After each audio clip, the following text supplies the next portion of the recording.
What's up guys, some more personal training educational videos today, man.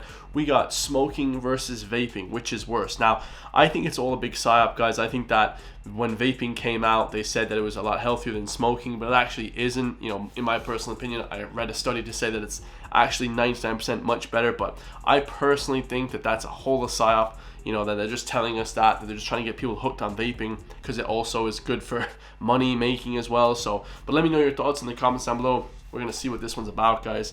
Let's get it. This is the infographics show, so go check them out, man. Let's get it. Hold up, guys. Let's go. The eternal vape versus cigarettes debate is still raging on.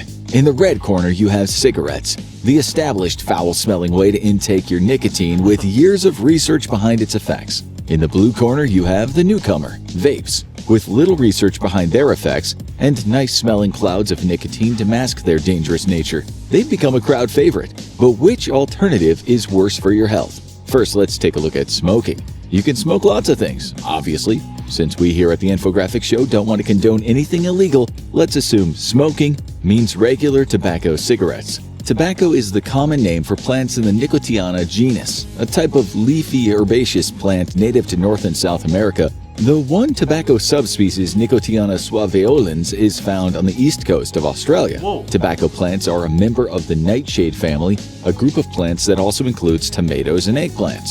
The leaves contain a type of neurotoxin called nicotine, which acts as a natural insect.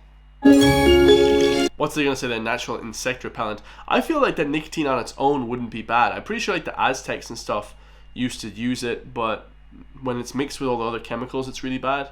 And makes the plant unappealing to most plant-eating animals. But as we've seen throughout history with things like magic mushrooms and ghost peppers, a plant being poisonous and tasting unpleasant has never deterred humans from putting it in their mouths. Sure. Tobacco leaves have always been incredibly popular among the indigenous people of the Americas, with archaeological evidence suggesting that medicinal, recreational, and spiritual use of the plant dates back over 12,000 years. Cool. Even today, tobacco is an important part of religious rites and political agreements for the Native Americans. You've probably seen the native characters in cowboy movies smoking peace pipes before. Well, that's only one ceremonial use of tobacco in Native American culture. It's also given as an offering to the gods or as a gift to tribal leaders, and among the Cree and Ojibwe people, it's a crucial part of their purification rituals performed in a sweat lodge. When Europeans first colonized the New World, tobacco was one of the many discoveries they brought back with them, and it was an instant hit. Like the Native Americans, Europeans took to using it as a stimulant, decongestant, and topical painkiller.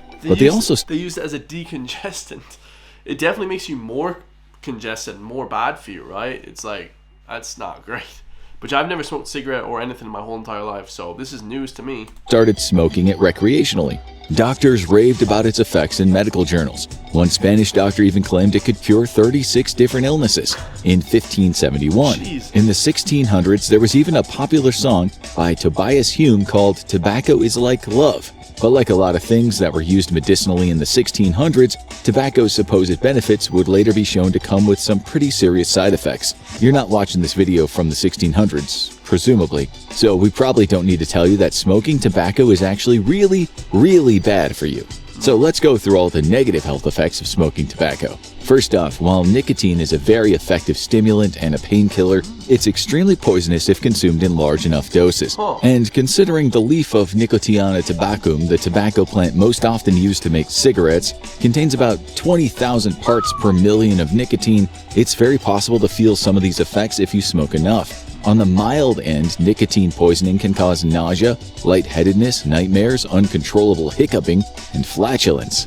Hiccuping and flatulence? What the hell? On the severe end, it can cause vasoconstriction, the shrinking of blood vessels, heart palpitations, diarrhea, severe anxiety, and even death. That's bad enough on its own. But when you combine that with the fact that nicotine is also highly addictive, you got yourself a potentially lethal cocktail. Even if you decide to quit, you're still not out of the woods. You can still get nicotine poisoning from chewing nicotine gum and topical patches that smokers use to wean themselves off cigarettes. Whoa, I didn't know so. Even the nicotine gum and patches are bad for you. That's crazy. The nicotine itself is the slew of other chemicals introduced into the cigarette by the curing process. Tobacco has... That's why I said it. It's not really bad on its own, but, well, you can overdose on it. But if you mix it with all the other chemicals, it's really bad. To be dried in the sun before being sold. This decreases the potency of the nicotine and makes it safer to consume. However, that decreased potency is quickly canceled out by the chemicals that are added during the curing process. These chemicals are meant to improve the smoking experience by doing things like helping the tobacco and cigarette wrapper burn at a more even rate and helping the body process the nicotine. But most of these chemicals are also poisonous in their own right. According to the American Lung Association, among the 600 chemicals that make up your average cigarette are ammonia, acetone, methanol, butane, and carbon monoxide. Some of those chemicals might sound familiar, so let's quickly elaborate. Ammonia is one of the chemicals that your body flushes out when you pee.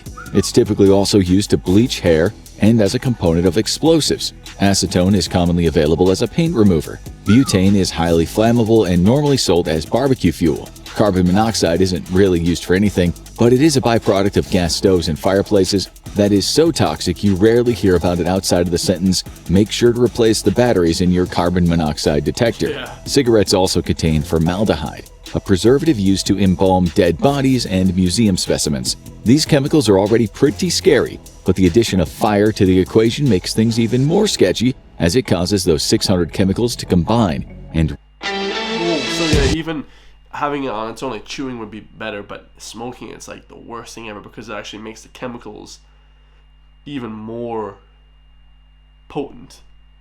Wow, that's crazy. This is a very informative video. remix into more than 7,000 new compounds. At least 69 of these chemicals are proven to be carcinogenic, which is just a fancy way of saying they cause cancer. One of these compounds is known as freebase nicotine, which reaches your brain much faster than normal nicotine when inhaled. In addition to the increased risk for pretty much every type of cancer, smoking also increases your risk of stroke, heart disease, osteoporosis, vision problems, and diabetes. That's a result of the vasoconstriction that we mentioned earlier. When your veins shrink, oxygen can't be distributed through your body as efficiently, and that leads to a whole host of chronic health conditions. One of the most gruesome side effects of smoking is the fact that a lot of those chemical compounds stick around in your lungs even after you've exhaled. These compounds bind together with burnt particulates that enter your lungs along with the smoke, combining together into a sticky black substance called tar, which can seriously clog up your lungs and cause long-term breathing problems. Another big health risk of smoking tobacco is secondhand smoke. This is the reason why smoking indoors is banned in most places, and public smoking is restricted to specific places. Once there's a lit cigarette in an enclosed area, all those fun chemicals dissipate into the air, meaning that if you smoke indoors, you expose everyone around you to the same chemicals that you're putting into your own body. Obviously, it's a much smaller amount, but it can still be a significant health risk. Studies have shown that repeated exposure to secondhand smoke can increase the risk of stroke by 20 to 30% and increase the risk of heart disease by 25 to 30%. Bro, this is just a crazy analysis. And if that wasn't bad enough, a study published in the National Library of Medicine has suggested that there might even be such a thing as third-hand smoke. Whoa. It sounds crazy, but it's true according to the researchers. You can even be exposed to carcinogens left behind on surfaces that someone has recently smoked around. So yeah, your school's health class teacher was not lying. And those scary PSAs you saw on YouTube weren't exaggerating. Smoking is actually bad for you. No wonder so many people are now quitting smoking and switching to vapes. It's so much cleaner and less addictive and yeah, so it's not less addictive and it's not cleaner, guys. That's what I'm trying to say. Most vape juices still contain nicotine? Even some of the ones that advertise themselves as nicotine-free? Well, that's a bummer. Already, that's a mark against vaping, since everything we already said about the nicotine in cigarettes is also true for the majority of vapes. I think it's just the exact same, guys, honestly. I don't think there's any difference. The history of vaping is much shorter than the history of cigarettes. While tobacco companies have been researching nicotine vaporizers and smokeless alternatives to cigarettes since the 60s, the first commercially available electronic cigarette was invented in 2003 by pharmacist Han Lick. Han was a heavy smoker, but after his father's death from lung cancer, he decided to quit. But like a lot of people, he struggled to quit. In 2001, he had the idea to patent an electronic alternative to cigarettes that would vaporize nicotine and give people trying to quit something to mimic the sensation of holding a cigarette. Han had lofty goals for his invention, hoping that someday it would replace cigarettes entirely. Unfortunately, it seems that might not work out. As of the writing of this video, Han Lick has still not successfully quit smoking. Since their invention in 2003, e-cigarettes are now more commonly known as vapes. I feel like in 2003 though they weren't really that popular. I think they only became popular probably around like 2019, maybe a little bit earlier, something like that, maybe a little bit earlier, yeah. And have evolved into a variety of styles ranging from those designed to look like cigars or pipes to more futuristic designs that can cost up to $200. Regardless of what they look like, most vapes work the same way. They have a mouthpiece, a heating element, a microprocessor, a battery, and a cartridge, which is loaded with e-liquid or vape juice. The atomizer contains a heating element and a wicking material that draws the juice out of the cartridge where it gets vaporized by the heating element, hence the name. Once the liquid is vaporized, it can be inhaled just like regular cigarette smoke. On the face of it, it sounds a lot cleaner than smoking. It's basically just breathing in steam with a bit of nicotine, right? Well, just like with cigarettes, it's not just the nicotine that you have to worry about. Vaping really took off in the West in the 2010s when it evolved its own subculture. The explosion of popularity was so fast, despite most countries not yet having regulations in place, bootleg e-liquids started showing up on the markets. And just like with alcohol during Prohibition, most of the bootleg stuff wasn't exactly made with consumer safety in mind. Yeah, I don't think around 2010. I think it was much later than 2010. It was probably like around 2000, bro, like 2019 probably. Something like that. 2019, the United States experienced an outbreak of over 1,600 cases of unexplained lung injury, 34 of which were fatal. The victims of this mystery illness had one major thing in common. They were all vapers. 92% of patients admitted they'd been using black market THC vape cartridges, while the remainder reported only smoking nicotine. The CDC notes that this might not be entirely reflective of the truth, since many of these victims lived in states where cannabis was illegal at the time. The lung injury, which doctors now call e-cigarette or vaping-associated lung injury, or EVALI for short, is primarily caused by an additive called vitamin E acetate, which is a type of synthetic vitamin E typically used in topical skin cream. Research has suggested that while vitamin E acetate is harmless when applied... Damn, that's crazy. I take vitamin E supplements, actually.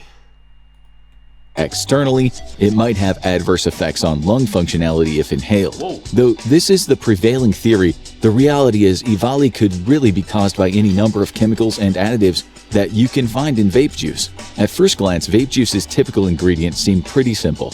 Most e-liquids contain propylene glycol, which is pretty common in foods and medicine as a solvent. It serves as a base liquid that suspends the nicotine and flavoring.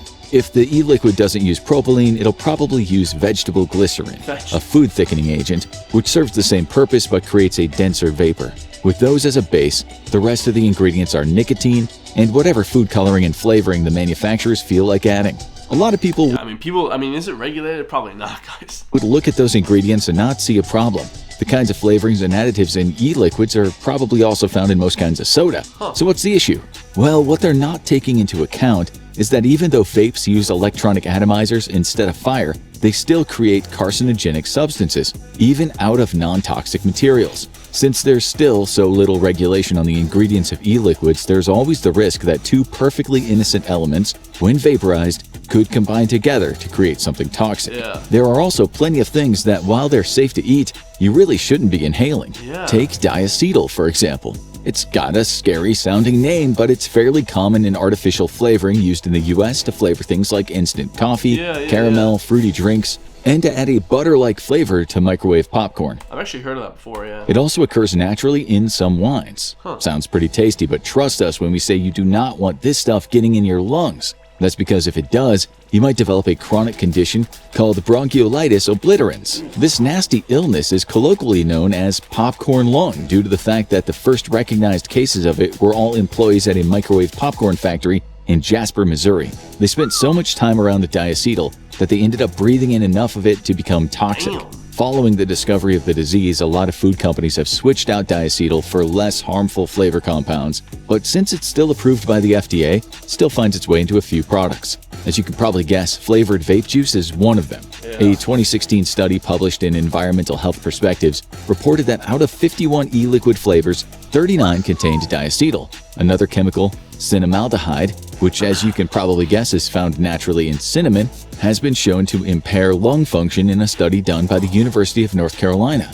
These are just two examples. And given how inconsistent vape liquid production tends to be, that could just be the tip of the iceberg. I think it's probably much worse, guys, but we just don't know yet because there's no long-term studies. Overwhelmingly, the advice from medical professionals tends to be that if it's not air, it shouldn't be going in your lungs. This is because it can disrupt movements of the lung cilia. Cilia are the little hair-like structures inside the lungs that move in regular wave patterns. Their job is to push bacteria and other nasties up and out of the lungs so they can be coughed out. Cinnamaldehyde, formaldehyde, and a bunch of other chemicals that end in aldehyde can have a paralytic effect on the lung cilia, which can take weeks to recover from. That's crazy. During that time, your lungs are missing a crucial line of defense against infection. Like we said before, formaldehyde is often added to cigarettes, and the effects of that on lung cilia of regular smokers have been well documented. The fact that other aldehydes, even the ones that are safe to eat, can have the same effect when added to vape liquid and inhaled is a relatively new discovery. Alright, so now we've explained the science behind the effects of both. It's time to answer the question, is vaping really healthier than smoking cigarettes? If you asked, most experts would probably tell you, yes, but only barely.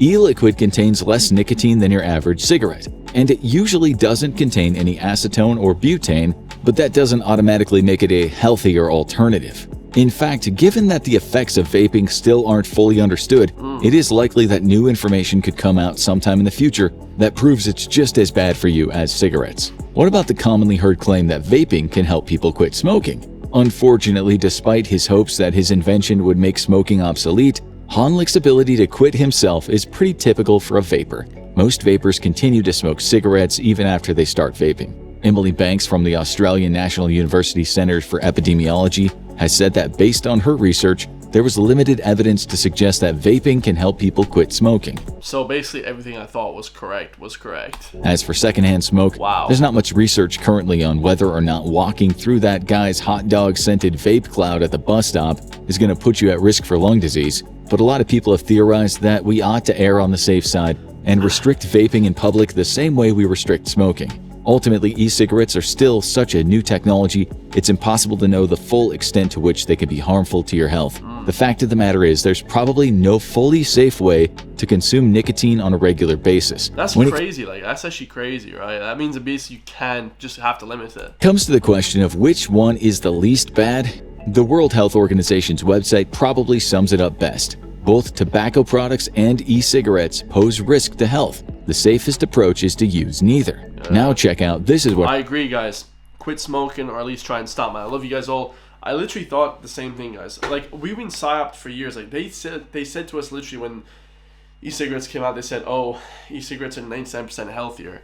Bro, that's just not true at all, man. I love you guys all. Stay free, and I'll see you all in the next one, man. Peace.